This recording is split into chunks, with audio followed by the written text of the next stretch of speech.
Hello everyone, good afternoon. This is Rahul from golden future. I know all of you are very excited क्योंकि आप सब wait कर रहे हो फॉर द केस स्टडीज जो आपको हेल्प करेगी आपका वीजा लाने में. So today I am starting a case study with a very important visa type, जिसे कहते हैं बिजनेस वीजा. एंड बहुत ही पावरफुल कंट्री का केस स्टडी आपके सामने लेके आ रहा हूं मैं, आ गया हूं मैं इनफैक्ट. एंड उस कंट्री का नाम है जर्मनी. सो आज एक स्टोरी मैं शेयर कर रहा हूं मिस्टर चिराग सिंह चौहान, चिराग सिंह चौहान उनकी के he applied for a business visa to Germany. He had an official invitation from Germany, German citizen से और एक जर्मनी कंपनी से. फिर भी उनका जर्मनी का C category short stay visa on a business invitation या बिजनेस वीजा भी उसे कह सकते हो, रिजेक्ट हो गया. आप सोच सकते हो कि इन्विटेशन आने के बावजूद रिजेक्ट हो गया. और रीजन क्या था रिजेक्शन का? सबसे पहले मैं आपको दिखाऊंगा उनका रिजेक्शन लेटर. ये रहा स्क्रीन पे, अब देखो इसके अंदर पॉइंट नंबर 10 टिक किया गया है और जर्मन लैंग्वेज में लिखा हुआ है. आप शांति से अभी भी रिजेक्शन लेटर स्क्रीन पे आप जब देखोगे ध्यान से या फिर इसे आप ट्रांसलेट करोगे तो जो रीजन आएगा that you are not able to justify the purpose of your intended stay, कि आप सही में वहां पे क्यों जाना चाहते हो, आप जस्टिफाई नहीं कर पा रहे. अब ऐसा क्यों हुआ? I will tell you now. हमारे पास जब भी कोई केस आता है तो हम पूरे केस को बहुत ही डिटेल में स्टडी करते हैं और एम्बेसी ऑफिसर के पर्सपेक्टिव से स्टडी करते हैं कि जब ये फाइल गई है तो एम्बेसी ऑफिसर को क्या लगेगा. अब इनकी जो फाइल गई, इनके जो इनविटेशन लेटर में लिखा हुआ था that was an induction trip, कि हमने एक नया बंदा हायर किया है. जर्मनी की कंपनी ने ऐसा लिखा हुआ था कि हमने एक नया बंदा हायर किया और इसे हम जर्मनी बुलाना चाहते हैं. वो काम करेगा इंडिया से पर जर्मनी सिर्फ इंडक्शन ट्रिप के लिए बुलाना चाहते हैं और इसके पीछे हम 2.5-3 लाख रुपए का खर्चा करेंगे. मैं आपको हिंदी में इसलिए समझा रहा हूं, मैं टेक्निकल लैंग्वेज में नहीं समझा रहा हूं कि आपके दिमाग में ये बात घुसे. तो जो इनविटेशन लेटर जर्मनी से आया था उसके अंदर ऐसा लिखा था कि we are inviting mister Chirag Chauhan for who is a new joinee, मतलब new employee of a company and who is coming to Germany specially for a induction trip. अब एम्बेसी के पास जब ये इनविटेशन लेटर गया होगा वो सबसे पहले हिंदी में बोलूं तो बौखला गई होगी. क्यों? कि ये बंदा जो अभी अभी कंपनी ज्वाइन की है, इसने कोई कंपनी में बहुत काम नहीं किया या कंपनी को कुछ एक्स्ट्रा ऑर्डिनरी रिजल्ट लाके नहीं दिया, जस्ट कंपनी ज्वाइन की है, उसको जर्मनी की कंपनी क्यों बुला रही है? सबसे पहला पॉइंट ये.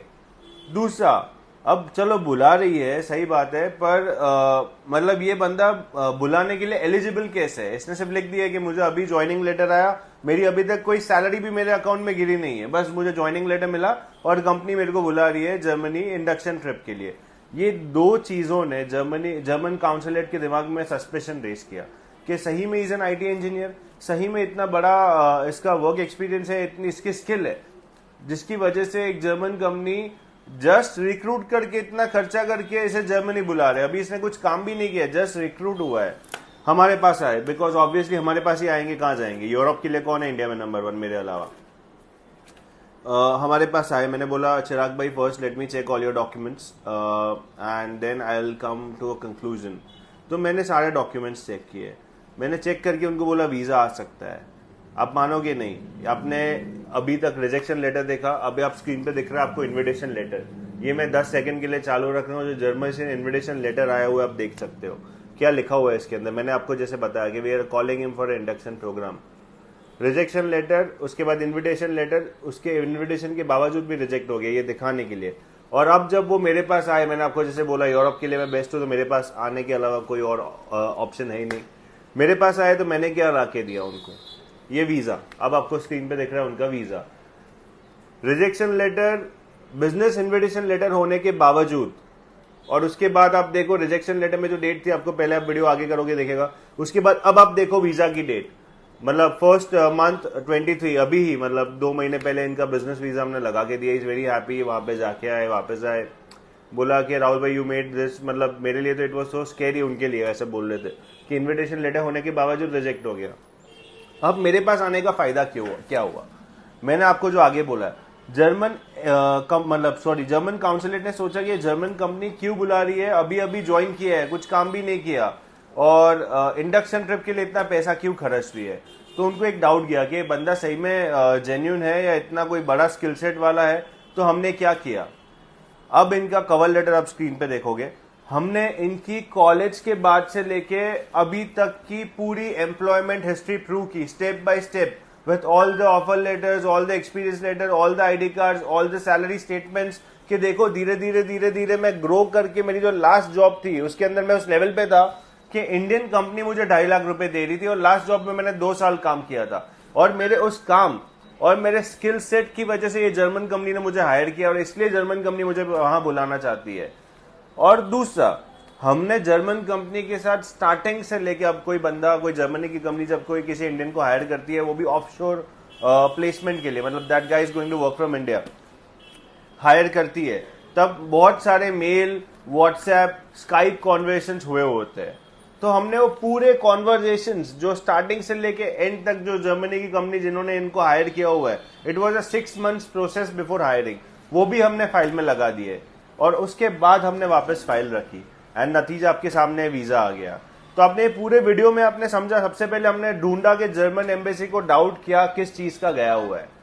मुझे पता चल गया, क्योंकि मेरी एक्सपर्टाइज इसमें, मुझे पता चल गया कि इनको लग रहा है कि ये बंदा कहां से एलिजिबल है एक बिजनेस इन्विटेशन लेटर के लिए, जो भी अभी एक नया रिक्रूट है, नया ज्वाइनी है, और दूसरा कि इसका स्किल सेट क्या है। हमने दोनों चीज प्रूव कर दी।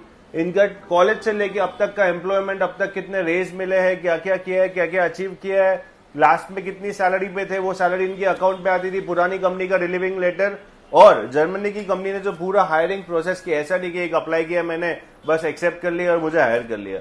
जो 6 months के ड्यूरेशन में इनके इंटरव्यूज, मेल, टेलीफोनिक कॉन्वर्सेशन हुए, सब कुछ हमने फाइल पे लगा दिया। हाँ, पता है मुझे कि विजिट है या बिजनेस वीजा में ये सब लगाना नहीं होता, बट जब रिजेक्ट हो जाता है तब इतनी सारी चीजें लगानी होती है, या पूछो मत।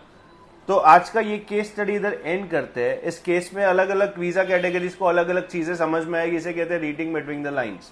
शायद आप वापस ऐसे 2 बार देखोगे, यू विल कम टू, अगर आपका वीजा रिजेक्ट हो, आपको एक आइडिया आएगा कि मेरे केस में मैं क्या कर सकता हूँ, इस आइडिया को लेकर।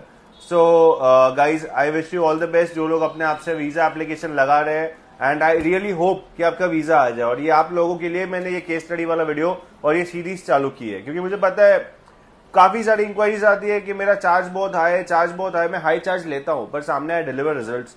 और अगर आप मेरे चार्ज अफोर्ड नहीं कर सकते, नो प्रॉब्लम, मुझे कोई दिक्कत नहीं है। आई वॉन्ट कि आपकी हेल्प हो, और आप जब वहां पे जाओ तो रेफर, जब फ्यूचर में कोई फ्रेश केस जब यूरोप वीजा लगाने का सोचे, तो आप मेरा रेफरेंस उसे दो। इसीलिए मैं ये वीडियो बना रहा हूं। Thank you, bye bye.